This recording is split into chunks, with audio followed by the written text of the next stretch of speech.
Thanks for joining us. Over the last 2 weeks, we've heard protesters outcry to defund the police. And today we heard from a Madison City Council member who is working on proposing plans for this at upcoming City Council meetings. Jamie Perez spoke with him today and joins us now with what those plans are. Jamie?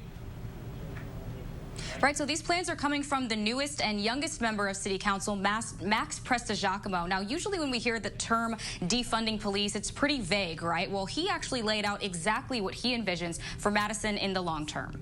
We've spent so long funding police, and we're still in a place where we haven't been able to fix accountability. We haven't been able to, stop them from policing Black and brown bodies at a disproportionate rate.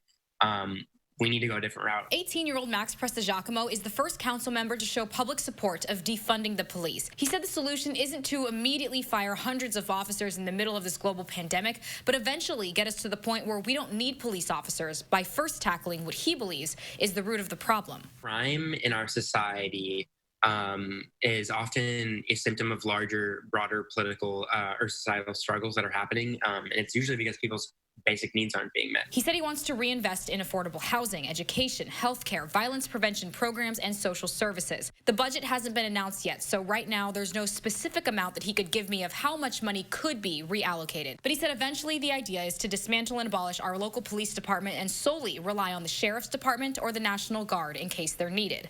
But this idea doesn't sit well with Alder Paul Skidmore. I think this is a terrible idea. It is premature. I don't know what it's going to look like. You know what it looks like in Mexico, where they've defunded the police and it's been replaced with gangs, thugs, militia, which is a terrible idea. Skidmore says he understands that many people believe there's a screaming problem, but he doesn't. Social programs are good, but we're already funding many of them, and what we need to do is to have an overall look at our budget priorities and see what we need to allocate for the social services and what we need for security. The issue will be looked at over the next several months of City Council meetings.